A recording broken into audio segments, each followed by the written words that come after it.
ಕರ್ನಾಟಕ ವಾಲ್ಮೀಕಿ ನಾಯಕ ಮಹಾಸಭಾ ಮಾನ್ವಿ ತಾಲೂಕು ಘಟಕಕ್ಕೆ ದೇವೇಂದ್ರ ನಾಯ್ಕ ಆಯ್ಕೆಯಾಗಿದ್ದು ಸಮಾಜಮುಖಿಯಾಗಿ ಕೆಲಸ ಮಾಡಬೇಕು ಎಂದು ಮಾಜಿ ಶಾಸಕ ಗಂಗಾಧರ ನಾಯ್ಕ ತಿಳಿಸಿದರು.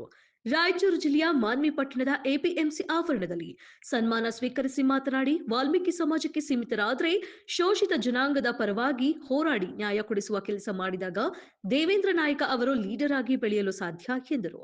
ಸಂಘ ಕಟ್ಟುವುದರ ಜೊತೆಗೆ ನಿಮ್ಮ ತಂಡವನ್ನ ಹೆಚ್ಚಿಸುವ ಕೆಲಸ ಮಾಡುತ್ತಾ 2 ತಿಂಗಳಿಗೊಮ್ಮೆ ಮೀಟಿಂಗ್ ಮಾಡಿ ಎಲ್ಲರ ಸಹಕಾರದೊಂದಿಗೆ ಮುನ್ನಡೆಯಬೇಕು.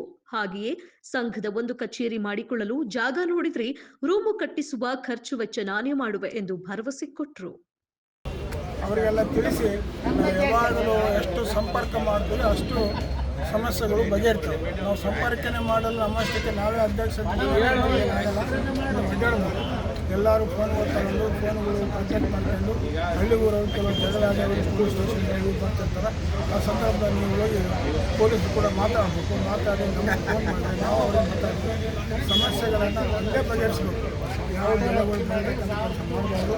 ಯಾವ 5 ತಿಂಗಳಿಗೆ ಒಂದ್ಸಲ ಸಭೆ ಮಾಡಬೇಕು. ಅದು ಬರಲಿ ಬಿಡಲಿ ತಿಂಗಳಿಗೆ ಒಂದ್ಸಲ ಸಭೆ ಮಾಡಿರಿ. ಕೆಲವು ಜನರು ಸಮಸ್ಯೆಗಳಿಗೆ ಬರ್ತಾರೆ, ಬಂದು ನಿಮ್ಗೆ ಹೇಳ್ತಾರೆ ನಮ್ಮೂರಿಗೆ ಈ ಸಮಸ್ಯೆ ಐತೆ ಅಲ್ಲ ಹೆಂಗೆ ಮಾಡಿ ಬಗೆಹರಿಸಂದಾಗ ಅದಕ್ಕೆ ಸಲಹೆಗಳನ್ನು ನೀವೆಲ್ಲ ಸಮಿತಿ ಕುಂತ್ಕೊಂಡು ಮಾತಾಡಿ ಬಗೆಹರಿಸಿದಾಗ ಅವಾಗ ಜನರು ನಮ್ಮ ವಾಲ್ಮೀಕಿ ಸಂಘದವ್ರು ನಮ್ಮ ಕೆಲಸ ಮಾಡ್ತಾರಪ್ಪ, ಆ ಸಮಾಜಕ್ಕೆ ನಾವು ಕೆಲಸ ಮಾಡೋಕ್ಕಂತೇಳಿ ಜನರು ತಲೆಗೆ ಬರ್ತಾರೆ. ಇಲ್ಲ ಅಂದರೆ ಜನರಿಗೆ ಕಾಂಟ್ಯಾಕ್ಟ್ ಬರೋದಿಲ್ಲ. ಅವರು ನಮ್ಮ ಮಾತು ಕೇಳಂಗಿಲ್ಲ. ನಾವು ಕೆಲಸ ಮಾಡಿದ್ರೆ ಮಾತು ಕೇಳೋಕ್ಕಾಗಲ್ಲ. ಎಲ್ಲರೂ ಒಗ್ಗಟ್ಟಾಗಿರಲಿ. ನಾವೆಲ್ಲ ಸಹಾಯ ಸಹಕಾರಗಳನ್ನು ಮಾಡ್ತೀವಿ.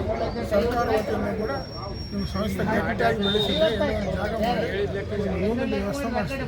ಜಾಗ ಸಿಗಬೇಕು, ಜಾಗ ನೋಡ್ರೆ ಒಂದು ರೂಮಿನ ವ್ಯವಸ್ಥೆ ಮಾಡಿಸ್ಕೊಡ್ತೀವಿ.